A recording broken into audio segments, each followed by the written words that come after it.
স্বাগত আজকের বাংলাদেশে। আপনাদের সঙ্গে আছে আমি খালেদ মুহিউদ্দিন। দেশের সংখ্যাগুরু জনতার আস্থা আওয়ামী লীগ আর বিএনপিতে, এমনটাই বলছে যুক্তরাষ্ট্র ভিত্তিক গবেষণা সংস্থা ডেমোক্রেসি ইন্টারন্যাশনাল ডিআই এর জরিপ। এই জরিপে খানিকটা এগিয়ে আছে বর্তমান ক্ষমতাসীন দল। এ পর্যায়ে এসে বিরোধী জড়িয়ে পড়ে প্রধান দুটি গোষ্ঠী। হোক ভোটে নয়তো জরিপে দ্বিতীয় সেরা হতে বড্ড আপত্তি তাদের। নির্বাচনকালীন সরকার ব্যবস্থা নিয়ে জনমত জরিপগুলির বেলায় একই চিত্র দেখছি আমরা। এসব নিয়ে আজকের আলোচনা, জরিপের জনমত। কথা বলতে স্টুডিওতে আছেন গবেষক, লেখক ও সাংবাদিক আফসান চৌধুরী, আছেন তথ্য কমিশনার অধ্যাপক ডক্টর সাদেক হালিম, এবং কিছুক্ষণের মধ্যে আমাদের সঙ্গে যোগ দিচ্ছেন ঢাকা বিশ্ববিদ্যালয়ের রাষ্ট্রবিজ্ঞান বিভাগের অধ্যাপক ডক্টর ফেরদৌস হোসেন। স্বাগত আপনাদের। ডক্টর আফসান চৌধুরী, আপনার কাছে প্রথমে জানতে চাইব যে এই জরিপ দিয়ে আসলে জনমত কতটা বোঝা যায়, বা জরিপ আমাদের জনমতের কতটা প্রতিনিধিত্ব করে। আমি এই প্রশ্নটি যখন করছি তখন আমরা দেখতে পাচ্ছি যে আমাদের সামনে 2013 সালের প্রথমে একটি প্রথম আলো জরিপ ছিল, খুবই বিতর্কিত একটি জরিপ বা আলোচিত একটি জরিপ যদি আমরা বলি। 2013 মে মাসের 11 তারিখে একটি জরিপ ছিল। তো এই জরিপগুলি দিয়ে আসলে জনমত কতটা বোঝা যায়, কারণ জরিপগুলি পরস্পর বিপরীত তথ্য দিচ্ছে আমাদের কতদিন পরে। যেটা লক্ষণীয় সেটা জরিপগুলো দেখলে আমি কয়েকটা জরিপ দেখছিলাম যে মানুষের রাজনৈতিক মতামত খুব দ্রুত পাল্টায়। কিছু একটা কোর ভোটার গ্রুপ আছে, কিন্তু আমি দেখছিলাম 6 মাস আগে লিখছে যে বিএনপি আওয়ামী লীগের পিছনে রয়েছে জুলাই মাসের দিকে, পার্থক্যটা 3-4 পয়েন্টের। কিন্তু তারপরে বলছে যে যে কারণে ভাবা হচ্ছিল যে বিএনপির জনপ্রিয়তা কমবে, বিশেষ করে যুদ্ধ অপরাধী ট্রাইব, সেই কারণে কিন্তু তুলনামূলকভাবে কমেনি। বড় অংশটা নির্ভর করে হলো যারা আনডিসাইডেড, যারা এই পক্ষেও না ও পক্ষেও না, তারা কখনো কখনো মত দেয়, কখনো কখনো মত দেয় না। তবে সারা পৃথিবীতে সেফোলজি একটা বিদ্যাতত্ত্ব যেটা লোকজন ব্যবহার করে, পুরোটা নির্ভর করে আমি বলবো না। আপনি যদি আম আদমি পার্টির কথাটা দেখেন, দিল্লিতে কেউ বলছিল না যে তারা কিন্তু 32%, 31% ভোট পাবে। তো অতএব আমার মনে হয় মানুষও যখন বলে, মানুষ ঠিক সেভাবেই বলে যে হ্যাঁ, এই মুহূর্তে আমার ভোট দিতে ইচ্ছা করছে, ভোট দিতে ইচ্ছা করছে না। বাংলাদেশের বিষয় যেটা, সেটা হচ্ছে যে বাংলাদেশের মানুষ কি চায় কি না চায়, এটা বাংলাদেশের মানুষ সবসময় যে ভালো করে বুঝছে তা না। এই সপ্তাহে এটা পছন্দ করে, এই সপ্তাহে এটা পছন্দ করে। সবগুলো জরিপে যে কথাটা বলছে যে বিএনপির সমর্থন, বিএনপিকে যারা বলছে আমরা বিএনপির ভোট দেব, তারা বলছে আমরা আওয়ামী লীগকে ভোট দেবো না বলেই বিএনপিকে ভোট দেবো। এমন না যে তারা বিএনপির সমর্থক। শেষকালে এসে কয়েকটা জরিপ, বিশেষ করে ঢাকা ট্রিবিউন একটা স্টাডি করেছিল ওরা, যে প্রত্যেকটা শেষের দিকে জরিপগুলোতে কিন্তু আওয়ামী লীগের অবস্থা অনেক ভালো হচ্ছে, ভালো হচ্ছে, ভালো হচ্ছে। তার মানে কি এইটুকু বোঝা যায় যে মানুষ চায়নি যে আওয়ামী লীগ বিএনপি নির্বাচন থেকে জুড়ে সরে থাকুক, এবং সহিংসতা হয়েছে। তাহলে আপনি এটা আপনাকে ধরে নিতে হবে যে এটা আপনাকে একটা ইঙ্গিত বাহক একটা বিষয়, কিন্তু এটা যে নিশ্চিত করে বলে দিচ্ছে কে জিতবে কে হারবে, এটা কখনোই না। আপা, আপনার কাছে কি মনে হয় আমাদের জরিপগুলো জনমতের কতটা প্রতিফলন দেখায় বা প্রতিফলন আমরা দেখতে পাই জরিপগুলির মধ্যে? বেশ কয়েকটি জরিপ নিয়ে গত কয়েকদিন ধরে অনেক আলোচনা হয়েছে, বিশেষ করে।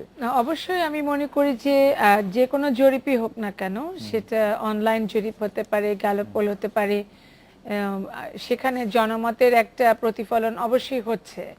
হ্যাঁ, তবে যেটা হয়, যেটা আমরা সমাজবিজ্ঞানীরা বলি যে আসলে আমরা কোন শ্রেণীর মানুষের মধ্যে আসলে জরিপটা চালাচ্ছি, সেটা কিন্তু খুবই একটা ক্রিটিক্যাল অ্যাসপেক্ট আপনার যে কোনো সার্ভে। এবং যখন আপনি দেখছেন যে প্রথম আলো বা ডেইলি স্টার বলেন, ঢাকা ট্রিবিউন বা অন্যান্য যে সকল সংস্থা, আপনার এই অনুষ্ঠানে আমি এসেছি জরিপ বিশ্লেষণে, তখন যারা আপনার এই বিশ্লেষণগুলো করছে, তখন দেখা যায় যে আসলে শ্রেণী মানে মানুষগুলি কারা।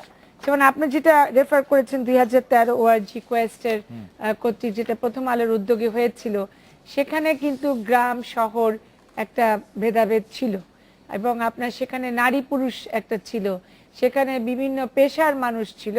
যদিও সেখানকার সীমাবদ্ধতাগুলো আমরা তুলে ধরেছিলাম যে একটা বিশেষ শ্রেণী, অর্থাৎ আপনার গ্রামীণ সমাজের একটা বিশেষ শ্রেণীর নারীকে ইন্টারভিউ করা হয়েছিল, কিন্তু সেই তুলনায় আপনার শিক্ষিত নারীদেরকে মানে আপনার ইন্টারভিউ করা হয়নি। এবং প্রশ্নটা ছিল তত্ত্বাবধায়ক / নির্দলীয়, একটা কঠিন প্রশ্ন একটি গ্রামীণ নারীর ক্ষেত্রে। ইভেন আপনি শহরেও কিন্তু প্রশ্নটা ছুড়ে দিলে অনেক মানুষেরই কিন্তু এটা বোঝা খুব কঠিন হয়ে যায়।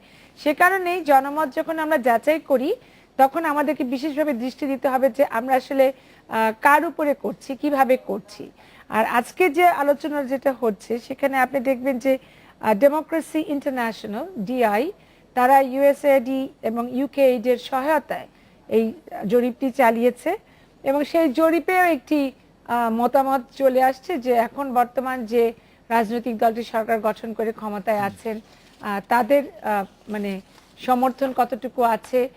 তবে আমার কাছে কয়েকটা বিষয় এখানে মানে বেশ ইন্টারেস্টিং লেগেছে। যেমন আপনি ধরুন যে আমরা যেটা বলি যে এই জরিপের কথা উল্লেখ করতে যে প্রথম আলোতে দেখবেন উল্লেখ করা হয়েছে যে একই রকম একটা জরিপ চালানো হয়েছে টেলিফোনে।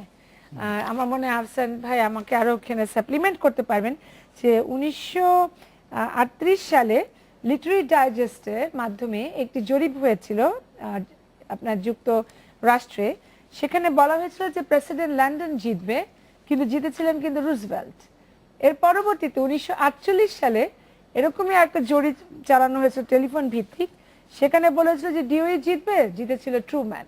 তাহলে কি দাঁড়ালো? এর পরবর্তীতে ইউএসএতে বলা হলো যে এই ধরনের জরিপ দিয়ে বিভ্রান্তি সৃষ্টি করার কিছু নাই, মানে জনমতকে বিভ্রান্ত করার জন্য কিন্তু অনেক সময় অনেক জরিপে এত কূটকৌশল চালানো হয় যে সেগুলো খুব সাধারণীকরণ করে আমরা জনমত তৈরির দিকে চলে যাই। আমার একটা জিনিস শুধু মনে হচ্ছে যে এই জরিপটির যে ফলাফল, আজকে জরিপের যে ফলাফল প্রকাশ হয়েছে, এতে দেখা যাচ্ছে যে এই মুহূর্তে ভোট হলে কোন দলকে ভোট দিবেন শতকরা 41.5% মানুষ মনে করছেন আওয়ামী লীগকে ভোট দিবেন, 37.6% মানুষ মনে করছেন বিএনপিকে ভোট দিবেন। তো এইটা কি খুব স্বাভাবিক? মানে আপনার কাছে এই জরিপের এই ফলাফলটা কি আপনার কাছে প্রতিনিধিত্বশীল মনে হয়?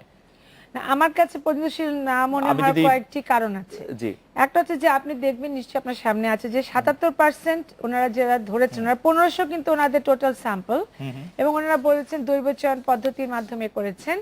হ্যাঁ, কিন্তু আবার ওনারা বলেছেন যে আমরা আওয়ামী লীগ এবং বিএনপি সমর্থকদেরকে ইন্টারভিউ করেছি।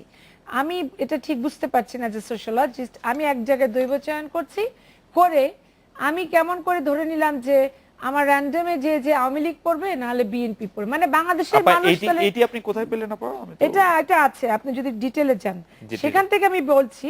সীমাবদ্ধতা একটা জায়গায় আছে, কয়েকটি জায়গায়। আচ্ছা ভাই, দৈব চয়ন পদ্ধতি থেকে আপা একটা সেকেন্ড, দৈব চয়ন পদ্ধতি থেকে আপা যেটি বললেন যে আমরা আওয়ামী লীগ এবং বিএনপি সমর্থিত লোক, এটা কি সম্ভব?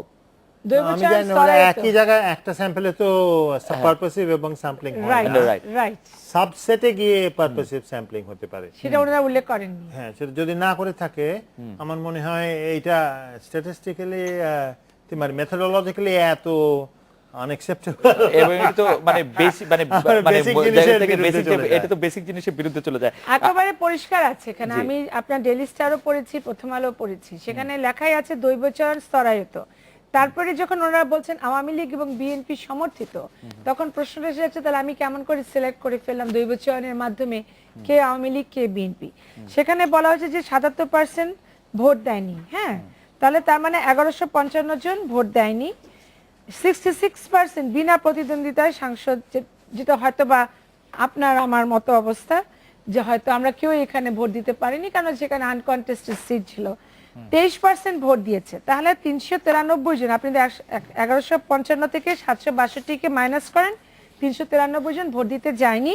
আর তাহলে সেটা যদি আমি ধরি তাহলে 23% ভোট দিল, এইটা কেমন করে রিপ্রেজেন্টেটিভ হচ্ছে, প্রতিনিধিত্ব করছে পুরো জিনিসটাকে। এই জায়গাটায় সীমাবদ্ধতা আছে মেথোডোলজিক্যালি। আমি একটু অধ্যাপক ফেরদৌস হোসেন, আপনাকে স্বাগত। অধ্যাপক ফেরদৌস হোসেন আমাদের সাথে যোগ দিয়েছেন। আমি একটু আফসান ভাইয়ের কাছ থেকে আরেকটু জানতে চাই যে এই যে জরিপের ফলাফলটা, এখন ভোট হলে কোন দলকে ভোট দিবেন সেটা 41.5% আওয়ামী লীগকে বলছে, এটা আপনার কাছে কতটা প্রতিনিধিত্বশীল মনে হয়? আমার কাছে মনে হয় যে এই সময় জরিপ করার কি দরকার ছিল, কি কারণ ছিল, অথবা আমার মনে হয় জরিপের ফলাফলটা গুরুত্বপূর্ণ না, যেহেতু নির্বাচন হয়ে গেছে। তারপরে যখন একটা কেউ জরিপ করে, আমি বলবো যে এর উদ্দেশ্যগুলো এই সময়ের কি ভোট দিত না সেই বিষয়ে বাইরের কোনো উদ্দেশ্য। আরো একটি জিনিস আপনার দৃষ্টি আকর্ষণ করছে আফসান ভাই, আপনি বাংলাদেশের পত্রপত্রিকার একজন নিবিড় পর্যবেক্ষক।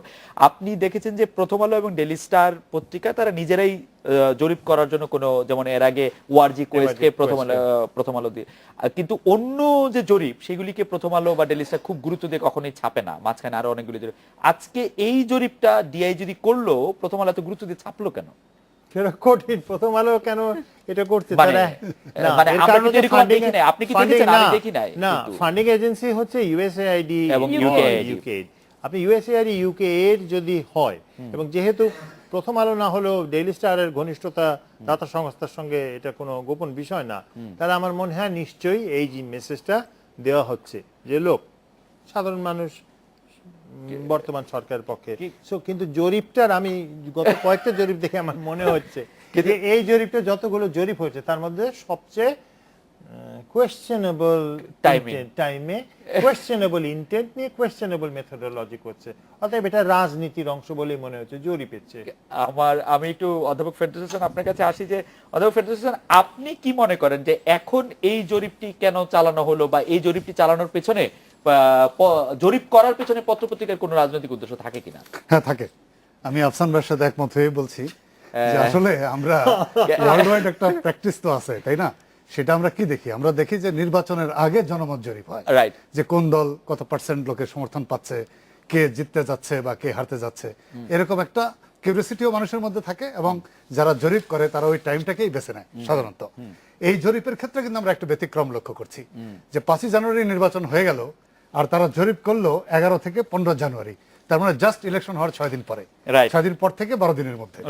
এখন আপনি দেখবেন যে এই জরিপের আবার কতগুলো ইন্টারেস্টিং ফাইন্ডিংস আছে। ইন্টারেস্টিং ফাইন্ডিংস গুলি স্যার আপনার কাছ থেকে শুনবো, কিন্তু আপনি যেটি বললেন যে নির্বাচনের আগে বা পরে জরিপ করে, প্রথম আলো এর আগে যে জরিপটি করলো সেটি কিন্তু নির্বাচন কিভাবে হবে সেটির উপর ভিত্তি করে, এবং জামায়াত নিষিদ্ধ হবে কিনা সেই প্রশ্নগুলিকে সামনে রেখে, এবং যেই জরিপটি স্যার আপনি অনেকবার কোট করেছেন যে 90% মানুষ চায় এখন ইয়ে করার জন্য, তখন কি এটা রাজনৈতিক উদ্দেশ্য প্রণোদিত মনে হয় না স্যার? না, এটা থাকে প্রত্যেক জরিপের পিছনে। সবাই যে একটা সাধু উদ্দেশ্য নিয়ে বা সৎ উদ্দেশ্য নিয়ে খুব অবজেক্টিভলি, তারপরে আপনার একটা রিসার্চারের যে নিরাসক্ত মন। কিন্তু স্যার আমার যেখানে ডিসকন্টেন্ট সেখানে হচ্ছে যে আপনি এখন যে কথাগুলি বলেছেন সেই কথাগুলি আসলে সাদেকা আপার মুখে আমরা শুনেছি সেদিন, যে আমি বলছি আমার কথা কিন্তু ক্লিয়ার হয় না, আমি কিন্তু বলি নাই কথা। জি জি বল। একটা হলো যে যদি সেই নিরাসক্ত মন নিয়ে কোনো জরিপ হয়, অবজেক্টিভলি যদি কেউ করে, সেখানে তো আমরা জানি যে যে কোনো জরিপেই একটা অ্যারো মার্জিন থাকে, এবং সেটা কত হতে পারে, 2 থেকে 3% হতে পারে ম্যাক্সিমাম।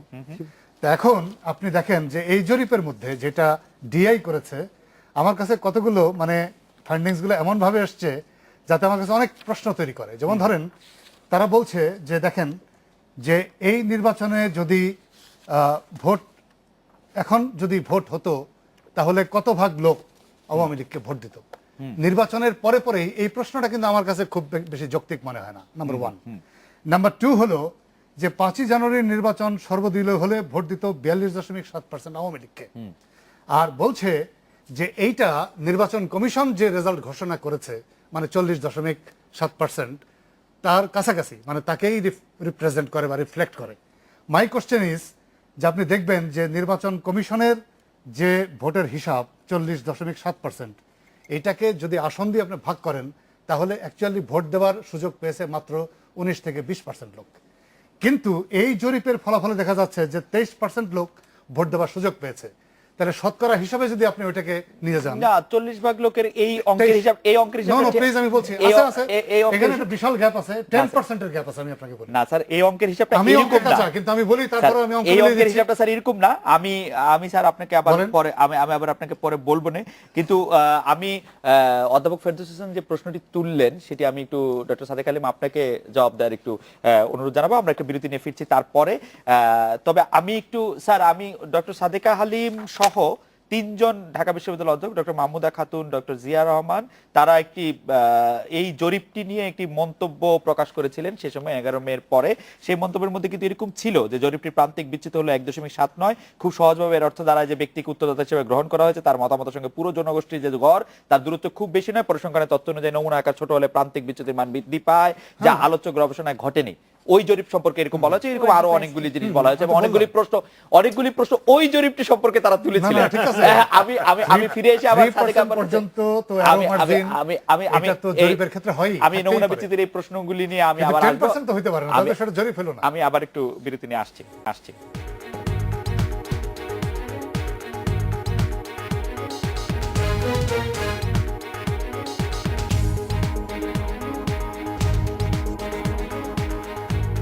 ফিরলাম আজকের বাংলাদেশে। আপা, ডক্টর আফসান চৌধুরী যে প্রশ্নটি তুলেছিলেন যে এখন কেন এই জরিপটির প্রয়োজনীয়তা ছিল, সেই সম্পর্কে আপনার একটু মতামত শুনবো। এখনো তো জরিপ হতে পারতো, বিষয়গুলি নিয়ে অনেক বিষয় নিয়ে হতে পারতো। তবে ওই বিষয়টি যে এখন যদি আরেকটি নির্বাচন হয় তাহলে সেই নির্বাচনে আওয়ামী লীগ কত পাবে, বিএনপি কত পাবে, এই প্রসঙ্গগুলো না আনলেও চলতো। কারণ আমার মনে হয় না যে জনগণ এখনই তৈরি হয়ে গেছে যে এই মুহূর্তে আরেকটি নির্বাচন হতে হবে।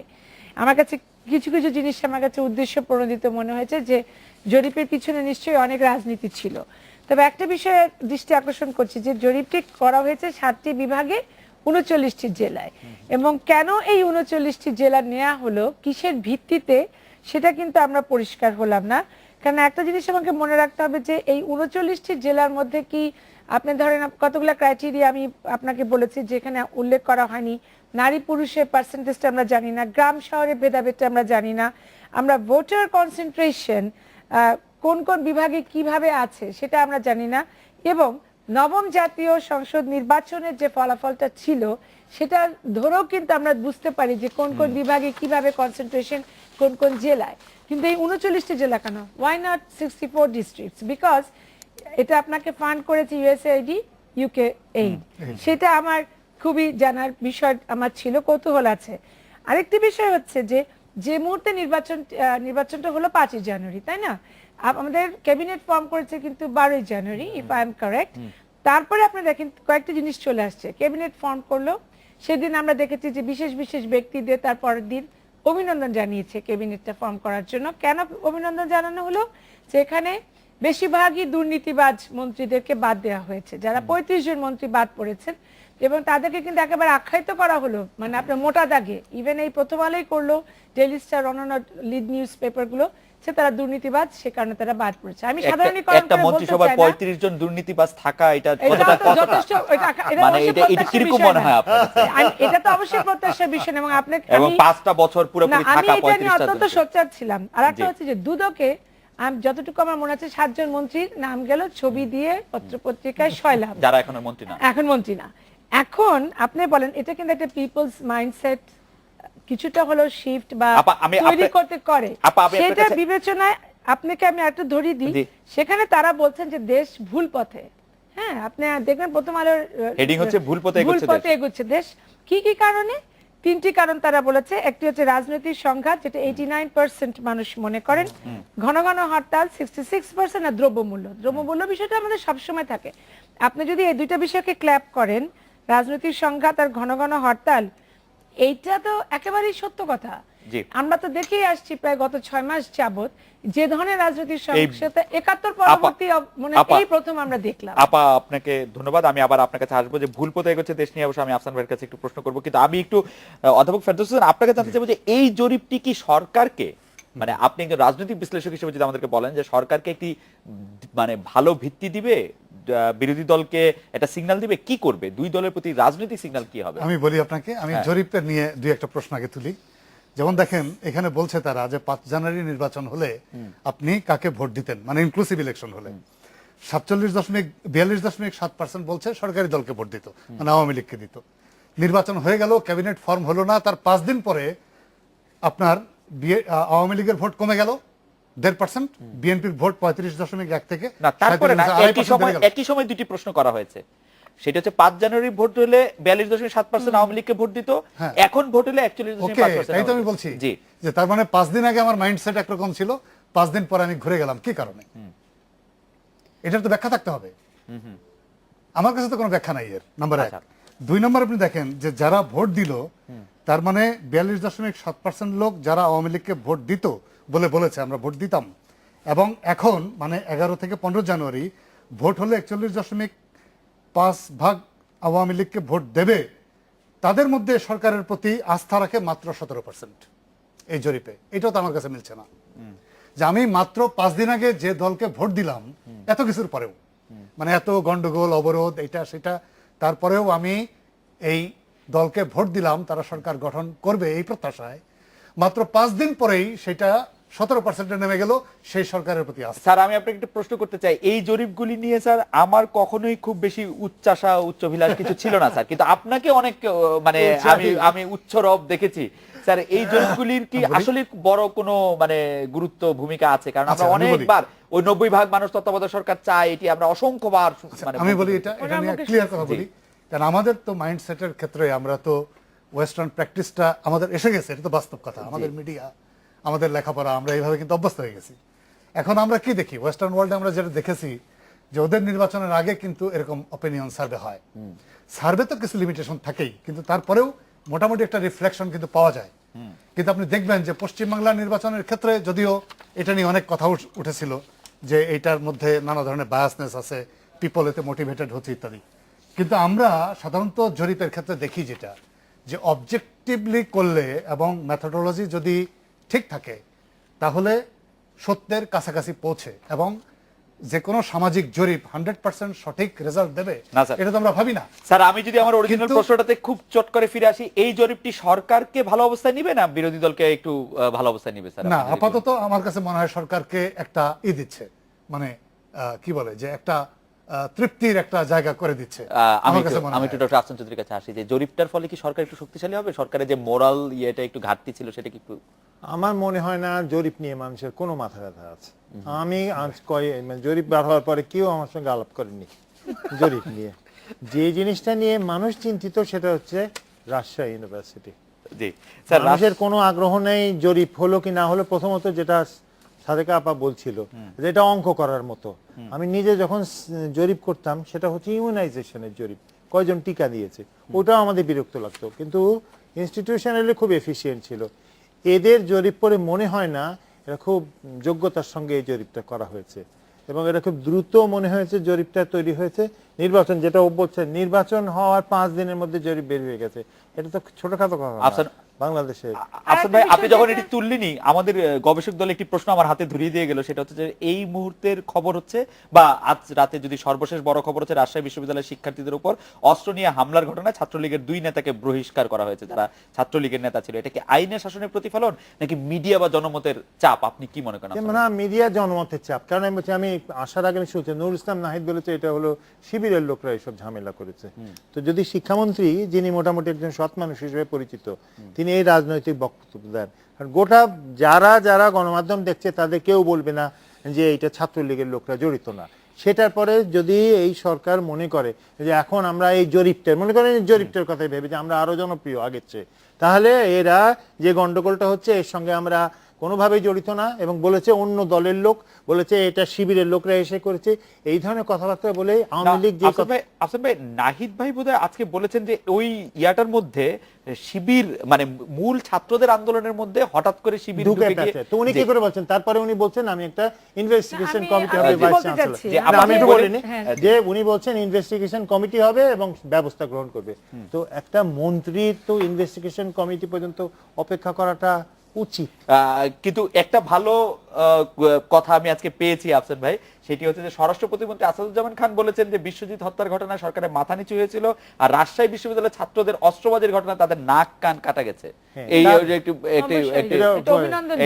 এটা হচ্ছে প্রথম তার আলো। কিছুক্ষণ আগে তিনি বলেছিলেন যে এটার সঙ্গে ছাত্র দলের কোনো সম্পর্ক নেই, ছাত্রলীগের সম্পর্ক নেই। স্বরাষ্ট্রমন্ত্রী বলেছেন। হ্যাঁ, আমি টিভিতেই দেখছি, আমি তো তো আমার যেটা মনে হয় যে তাদের যেটা মনে রাখা দরকার যে বাংলাদেশের মানুষ যে এত বোকা যে তারা এই জরিপকেও বিশ্বাস করবে আর মন্ত্রীকে বিশ্বাস করবে, এটাই হচ্ছে ভুল। আপা, আপনি একটু বলবেন যে জরিপ এবং মন্ত্রীকে বিশ্বাস এবং মিডিয়া বা জনমতের চাপে হচ্ছে এগুলি নাকি আইনের শাসনের প্রতিফলন করছে? আমরা এটা বিরতি নিয়ে ফিরছি। অধ্যাপক ফেরদৌস হাসান এই বিষয়ে মন্তব্য করবেন যে সরকারের মন্ত্রী বললেন, স্বরাষ্ট্র প্রতিমন্ত্রী বলছেন যে এই ঘটনায় তাদের নাক কান কাটা গেছে। আমরা এটা বিরতি নিয়ে ফিরছি।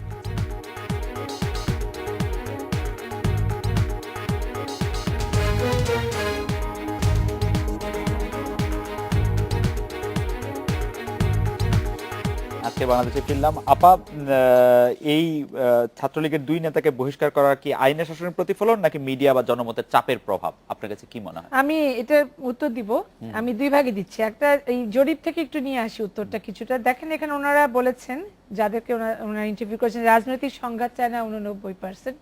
তার সাথে আপনি দেখবেন মিলিয়ে যে 2 দলই, আওয়ামী লীগ এবং বিএনপি, মনে হয় প্রায় 86%, আমার যতটুকু মনে আছে, বলেছেন যে তারা সন্ত্রাস দমন, দেশকে শান্তি শৃঙ্খলার মধ্যে নিয়ে আসতে চায়। এবং তারই দেখেন প্রতিফলন কিছুটা ঘটেছে আজকে রাজশাহী বিশ্ববিদ্যালয়ে।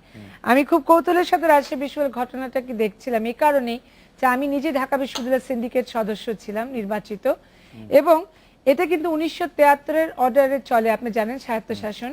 এবং এখানে একটা সিন্ডিকেট বলে একটি জায়গা আছে যেটা হাইয়েস্ট ডিসিশন মেকিং বডি, এবং যখন এ ধরনের ঘটনা হয় তখন জরুরি সভায় তারা বসেন এবং সেখানে যেটা লক্ষ্য করা যায় যে সাধারণত আমরা এটা বলতেই হবে, এটা শুধু আওয়ামী লীগ গভর্নমেন্টের দোষ না, এটা বিএনপি জোটের সময় আমরা দেখেছি যখনই আপনার যে দলটি থাকে তাদের ছাত্র সংগঠনকে সেই দলের উপাচার্য বা তার সাথে যারা কাজ করেন তাদেরকে কোনো মতে পাশ কাটিয়ে দেওয়ার চেষ্টা করা হয়।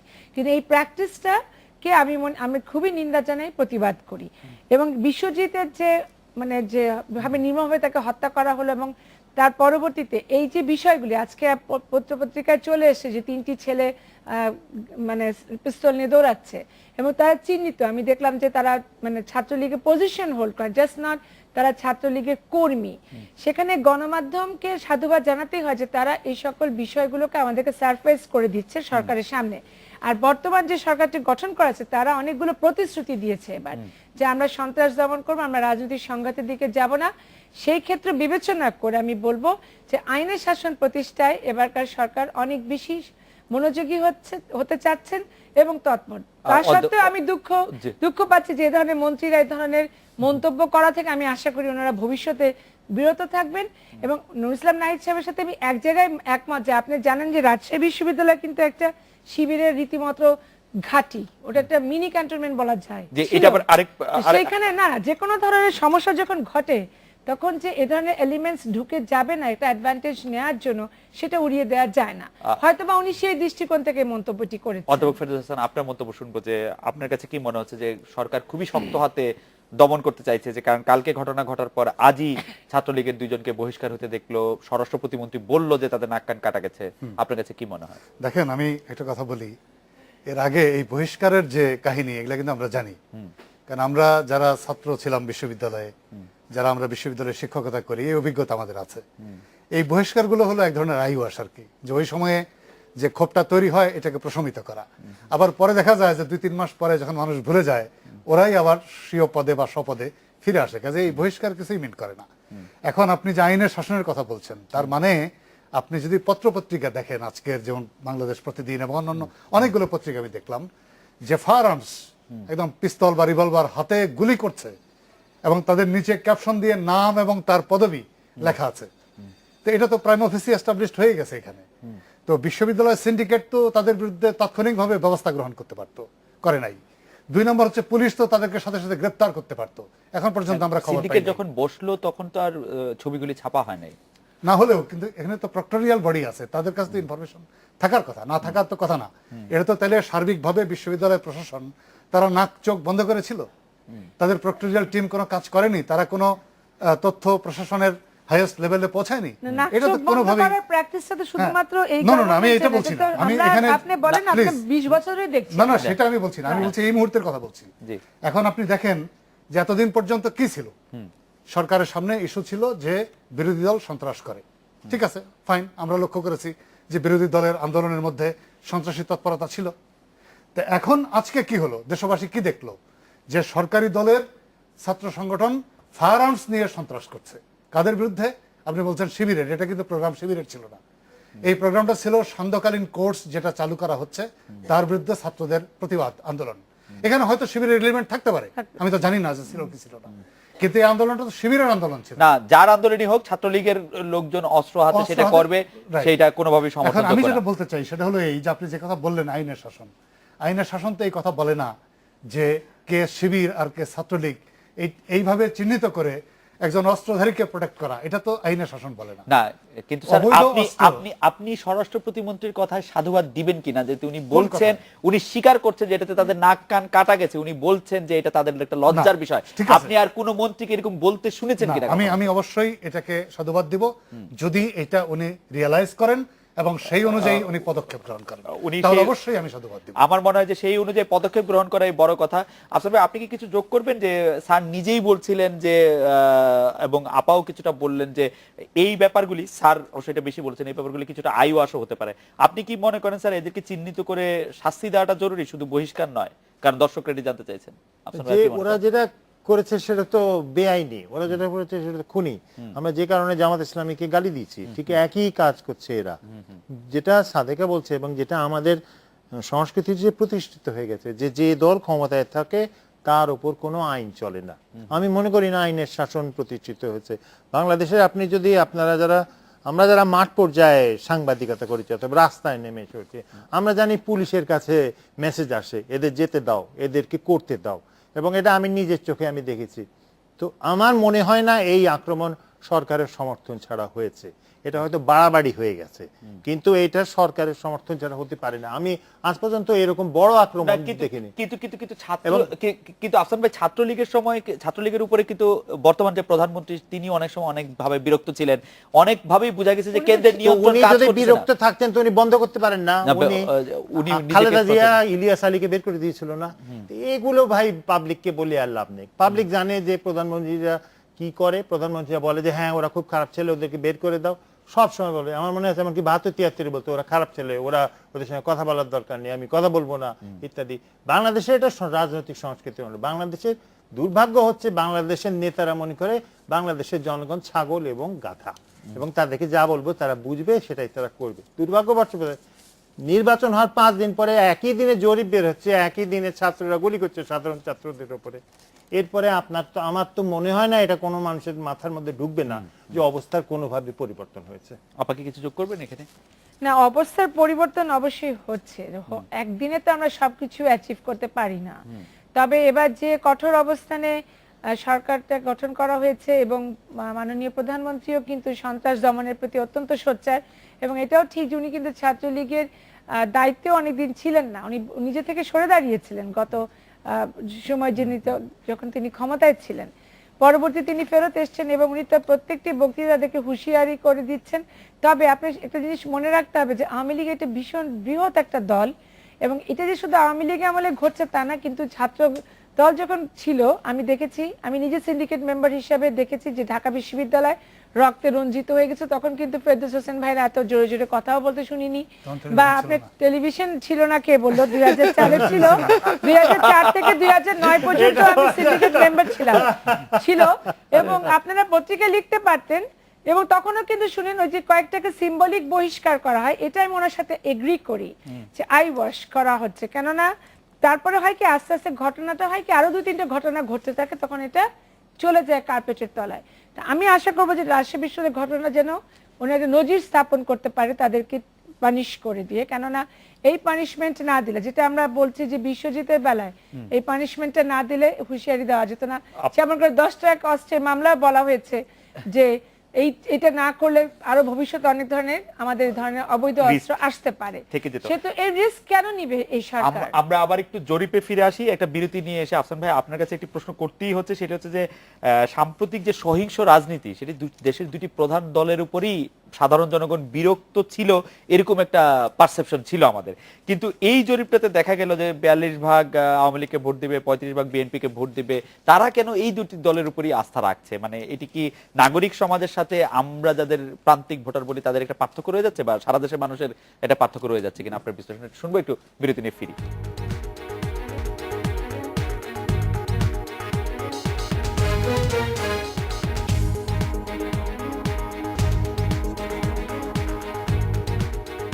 ফিরলাম আজকের বাংলাদেশে। আফসান ভাই, তৃণমূল জনগণের মতের সঙ্গে কি নাগরিক সমাজের ধারণাটা একটু ভিন্ন মত হয়, একটু ভিন্নতর হয়?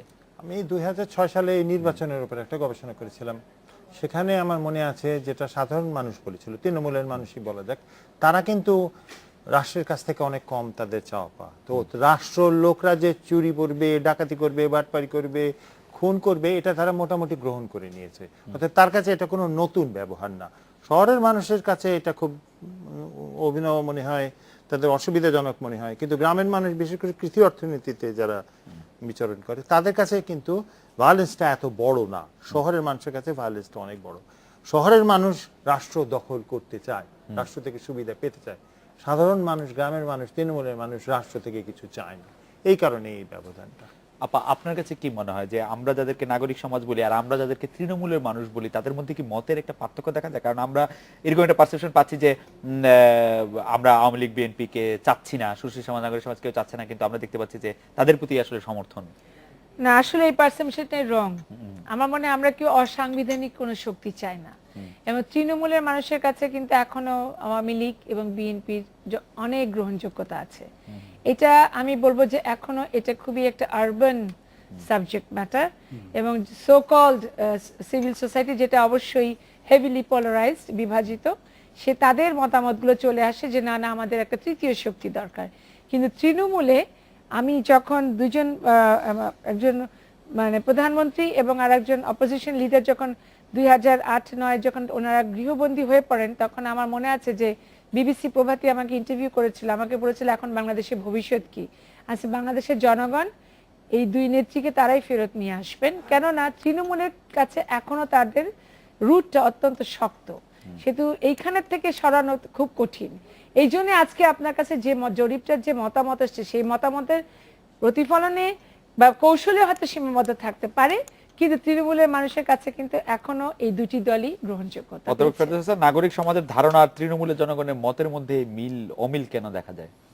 কেনর জবাব বোধহয় খুব কঠিন, তবে এটা আমি সাদেকের সাথে একমত হয়েই বলি যে আসলে আমাদের এখানে যারা মানে শহর ভিত্তিক শিক্ষিত মধ্যবিত্ত শ্রেণী যারা, এবং এদের যে রাজনৈতিক দৃষ্টিভঙ্গি এবং তারা যেভাবে দেশকে চিন্তা করে বা বিবেচনা করে বা যে ধরনের একটা প্রত্যাশা নিয়ে তারা চলে, আর সাধারণভাবে গ্রামীণ জনগোষ্ঠীর যে অবস্থান এবং তার দৃষ্টিভঙ্গি, এর মধ্যে একটা গ্যাপ রয়ে গেছে, ব্যাপকভাবে রয়ে গেছে।